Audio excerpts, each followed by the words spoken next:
Seu filho é uma criança pobre de experiências? Mas como assim falar de experiência apenas para uma criança? Olá, meu nome é Edna Barbosa, eu sou neuropsicopedagoga, sou escritora, sou contadora de histórias e eu crio conteúdos diários sobre como o mundo da criança funciona e eu falo muito sobre erros que os pais cometem e que podem prejudicar a criança hoje e no futuro. A criança não se vê sozinha no mundo, mas atrelada à mãe. E a vivência com o outro, com o pai ou as outras pessoas que começam a fazer parte do universo dessa criança, é que ela começa a se desvincular da mãe e a partir das experiências que tem com o adulto, com outra criança e sozinha, ela passa a se ver como pessoa. Ela se organiza internamente e entende que tem uma identidade, que tem uma personalidade, ou seja, quem ela é no mundo e para o mundo. E isso é gradativo. É uma educação diária. E são essas experiências que trazem para a criança a consciência do corpo, do eu como pessoa e a consciência de mundo. E educar é favorecer a formação dessa identidade, dessa personalidade. E esse desenvolvimento que vai acontecendo com a criança é o que nós chamamos de experiência da criança. São experiências que a criança tem ou acumula através do movimento, através das ações com o próprio corpo e através da comunicação, ou seja, através da fala. Quando a gente diz do movimento, a gente diz que é através do corpo que a criança tem consciência do mundo à sua volta, dos objetos, das pessoas e a sua ação nesse espaço. Quando a gente diz comunicação, nós dizemos que a forma que os pais se comunicam, a forma que os pais falam com a criança ou de acordo com os estímulos que dão, é que a criança vai dando então significado para as suas vivências, para os seus movimentos e essas falas vão favorecer na formação da identidade da criança e vão fortalecendo essa consciência que ela tem de si mesma e do mundo. Os pais, movidos pelo afeto, é que vão estimulando essa consciência da criança. Como? Eles impulsionam, incentivam a criança a desempenhar ações que promovem assim um desenvolvimento integral da criança. No dia a dia, à medida em que a criança cresce, é estimulada a agir, a brincar, a se posicionar, a corrigir a postura, a pegar algum objeto, a guardar objetos, a ajudar nas atividades da casa, a fazer, mesmo que seja pela imitação, a brincar. A criança está acumulando experiências que lhe servirão para o desenvolvimento da personalidade, da própria identidade e até mesmo para o universo da escola e para toda a vida. Pois quando lhe falta isso, essa criança será pobre de experiências.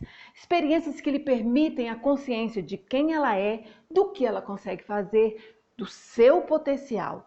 Coisas que são importantes para desenvolver a sua autonomia e para ter consciência das suas possibilidades. Pois quanto mais estímulos os pais derem, mais capacidade de desempenhar então novas tarefas e de se superar.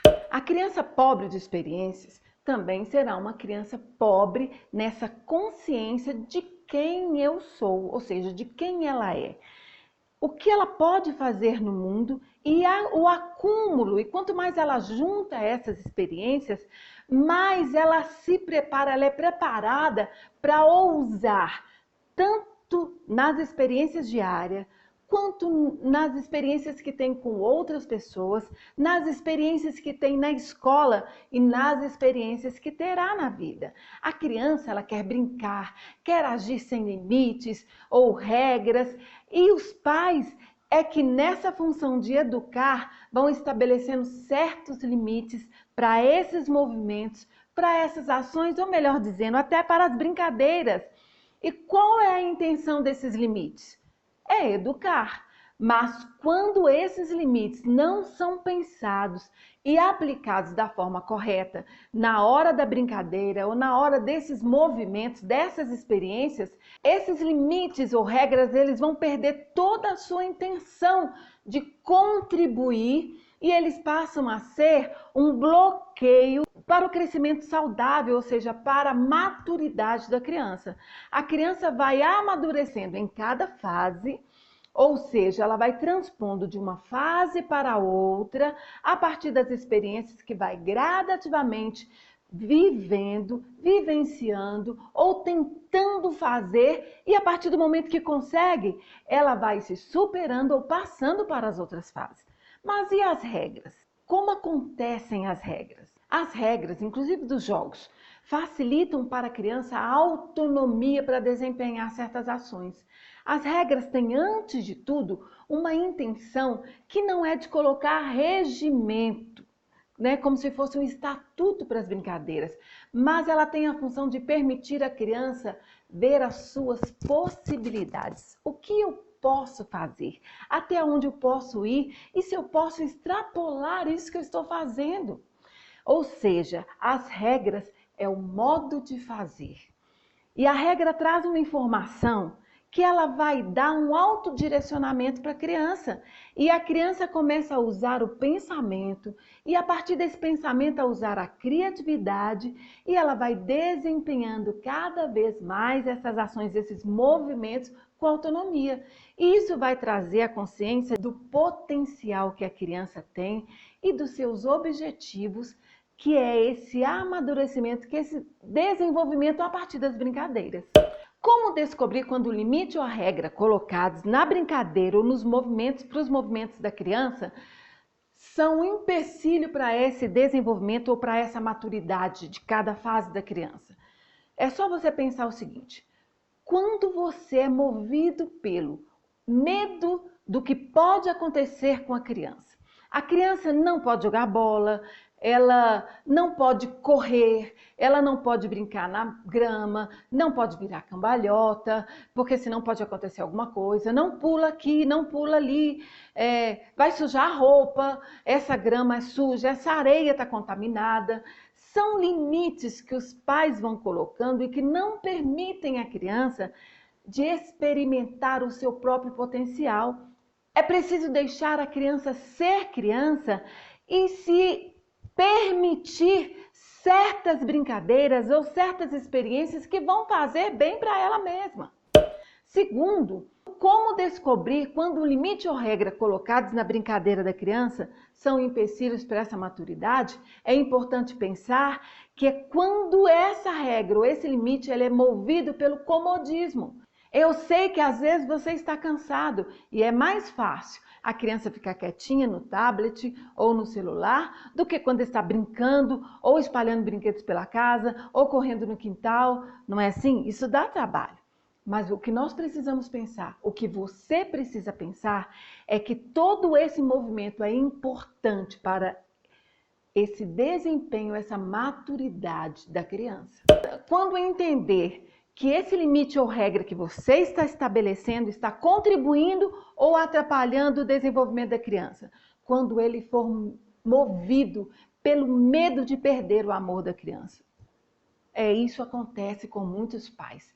Nessa relação mãe-criança, principalmente, ou pai-criança, é importante ter o momento certo de ir se desvinculando para uma forma de relação que antes era dependente, agora para uma forma de relação mais desgarrada, que permita a criança ser autônoma em certas ações. A mãe precisa soltar a criança.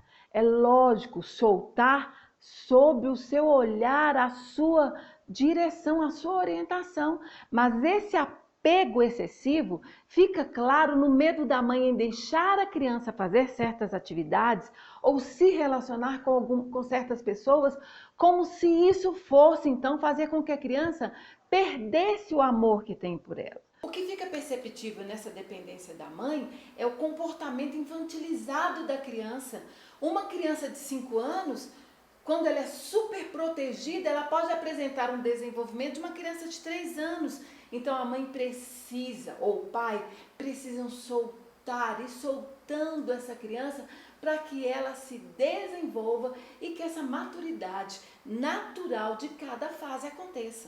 A outra forma de estabelecer limites ou regras às brincadeiras ou ao movimento da criança que pode prejudicar o desenvolvimento da criança é quando há pobreza de linguagens.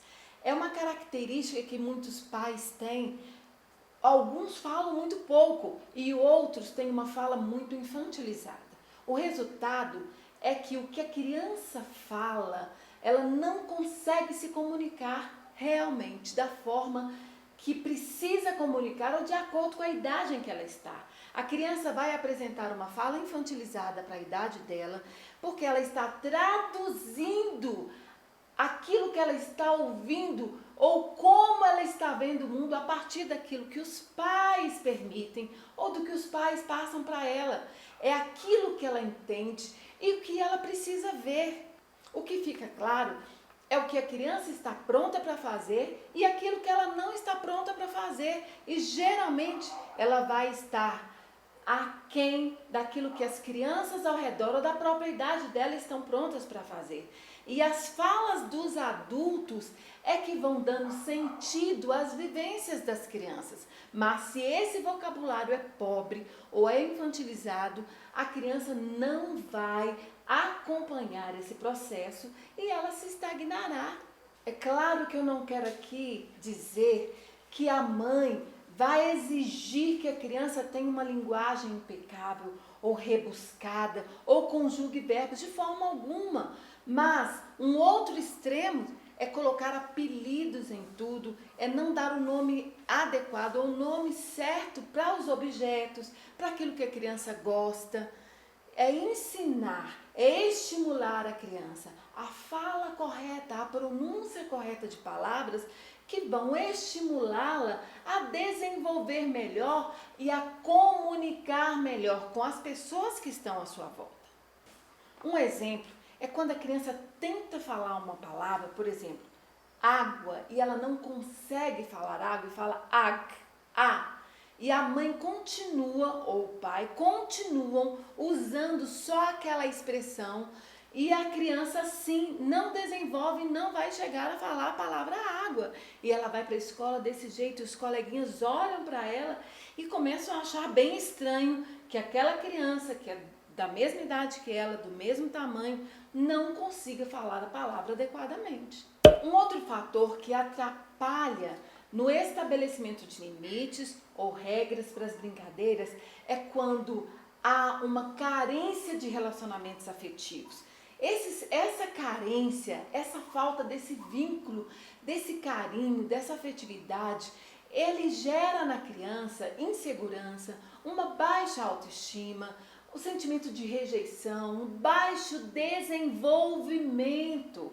O relacionamento afetivo da mãe com a criança, do pai com a criança, das pessoas que fazem parte do ciclo de amizade da criança e até os professores, esse relacionamento é uma condição para a criança se desenvolver de forma completa, de forma autônoma, ou seja, desenvolver todas as suas possibilidades. É importante que a criança seja suprida de afeto, de carinho e de atenção para ela se desenvolver. O relacionamento afetivo da mamãe, do papai, das pessoas que estão ao redor da criança é uma condição muito importante para o desenvolvimento de todas as possibilidades de ação da criança. Quanto mais carente de atenção essa criança for, mais limitada ou tolhida ela será, mais dificuldade ela terá para desenvolver uma autonomia, para desempenhar certas ações, para interagir com o meio em que ela vive ou com as pessoas que ela passa a conviver.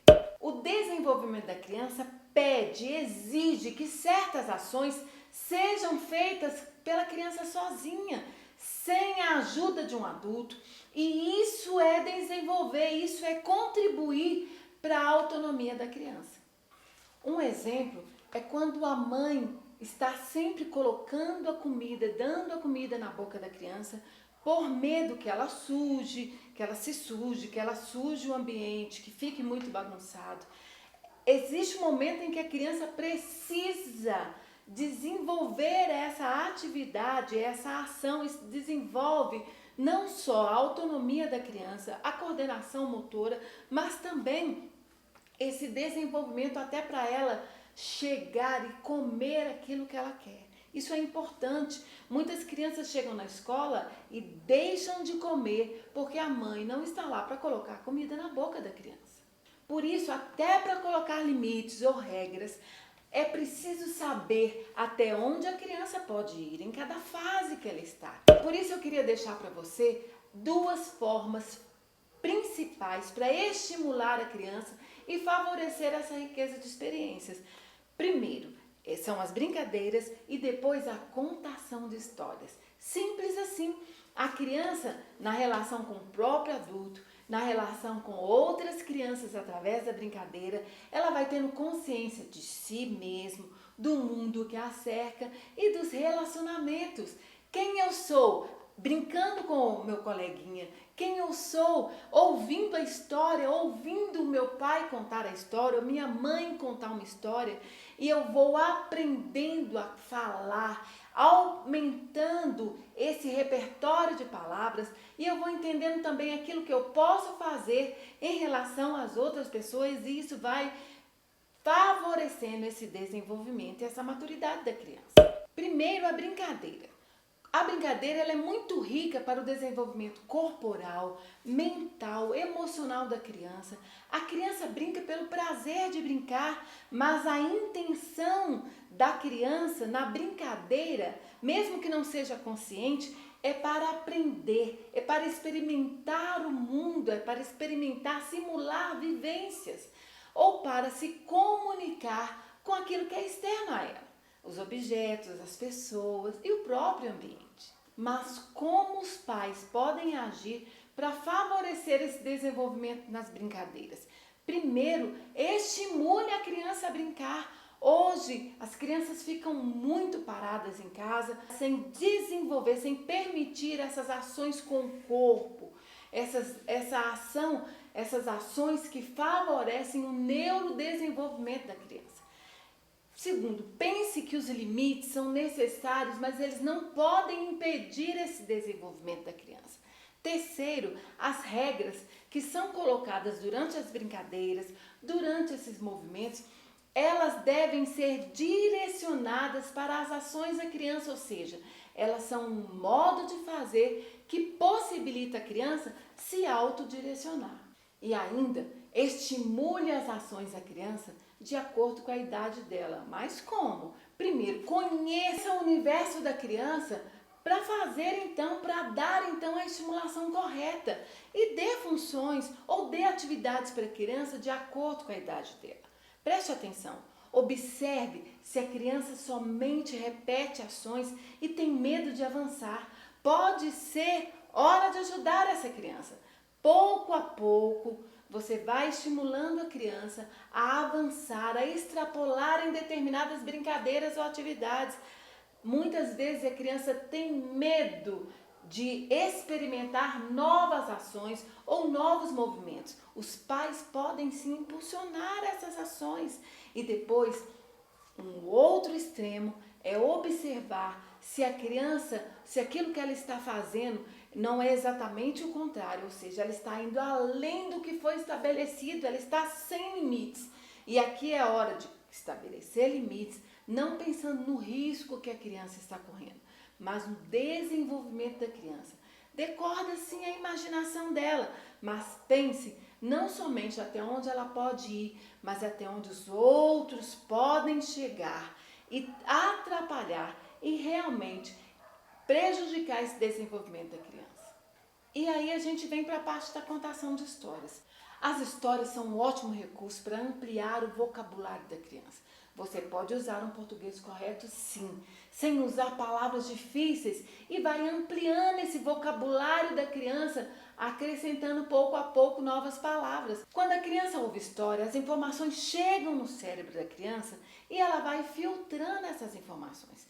Se ela tem experiências acumuladas na memória, as histórias vão fazendo imediatamente todo sentido. Mas quando a história não faz sentido para a criança, o desempenho do contador vai ter que entrar em ação através de movimentos, através das palavras, do tom da voz, das expressões. Elas vão precisar ser um aliado aqui nessa hora, nessa formação de memórias da criança. Lembra que a consciência de sujeito no mundo vem através do corpo e da fala? Então aqui o contador da história, ou a mãe, ou o pai, vão fazendo movimentos e gestos e lançando mão de expressões que vão dar significado para esses movimentos associados à história e vão então trazendo novas experiências para a criança que vão fazendo sentido para essas vivências e permitindo esse desenvolvimento da criança. Vendo as expressões faciais desse contador ou dessa contadora de histórias, a criança vai relacionando as suas experiências com a história e ela vai aprendendo a ler também sinais faciais, chamados de sinais não verbais, que são um excelente exercício para a criança desenvolver a empatia, entender os sentimentos da outra pessoa e assim a criança vai entrando na história. Na história, a criança vive a fantasia e assume o papel principal. Ela revive o papel do personagem. Ela revive situações de conflito, de terror, de suspense e até dramas vividos pelo personagem e assim ela mesma supera medos, conflitos. Ela quer solucionar a situação vivida por aquele personagem e ela enfrenta o dragão se preciso for e assim ela vive histórias de terror, mas na verdade aqui ela se extrapola e ela vence medos que ela tem naquelas ações, naqueles movimentos da brincadeira. A brincadeira, a contação de história é altamente importante no desenvolvimento e na maturidade da criança. Outra dica interessante é o reconto da história. O que é o reconto da história? É quando a criança ela vai recontar a história a partir daquilo que entendeu ou a partir do folhear novamente um livro. Às vezes ela nem sabe ler, mas vendo as imagens e lembrando da sua performance como contadora, como contador de história, a criança então vai fazer o seu reconto, ela vai deixar claro e ela vai expressar aquilo que ela entendeu da história. Ela vai colocar como ela entendeu o mundo, como ela entendeu aquele universo e como ela se vê a partir da contação de história. E você vai se surpreender vendo a criança expressar então, ou se comunicar então com o mundo a partir da sua contação de história. Finalizando, essas experiências, elas são um direito da criança. Elas não só incluem conviver, brincar, participar, explorar, se expressar, o autoconhecimento da criança, ou seja, se conhecer, mas as brincadeiras e a contação de histórias, elas possibilitam a criança vivenciar tudo isso. Elas possibilitam a criança viver e desfrutar e exercer esse direito. Então, permita a criança ser quem ela é em cada fase, agir a partir daquilo de quem ela é e também atuar no mundo em que ela vive. Você vai ver que isso vai ter um resultado não só agora, mas também no futuro, quando a criança se permitir se conhecer como pessoa e se ver como uma pessoa importante que pode atuar no mundo em que ela vive. Eu falei aqui de duas coisas que são muito importantes para o desenvolvimento da criança. Eu falei sobre a brincadeira e sobre a contação de histórias. Pai, mãe, não subestime o valor e a importância que as brincadeiras e a contação de histórias podem ter na vida de seu filho. Nós não estamos falando só da fase da criança, do poder que a brincadeira e a contação de histórias tem na vida da criança, mas também no adulto que ele será a partir das brincadeiras e da contação de histórias, do poder que essas duas atividades podem ter na vida da criança. Então, olha, se especialize em brincar e em contar histórias. E por incrível que pareça, se você quer ter uma criança plena e saudável em todos os aspectos e no futuro um adulto feliz, um adulto que alcança todas as notas, um adulto com sucesso, você precisa levar a sério o que eu estou falando e não negligenciar a brincadeira e principalmente a contação de histórias. E muitos pais, por negligenciar isso, não verão esse adulto pleno no futuro. Então preste atenção no que eu estou falando. E se você gostou desse conteúdo, se você achou ele importante, eu vou te pedir aqui que deixe o seu like, curta, se inscreva no canal, comente e compartilhe com alguém que você acha que esse conteúdo vai ajudar. E eu conto com você.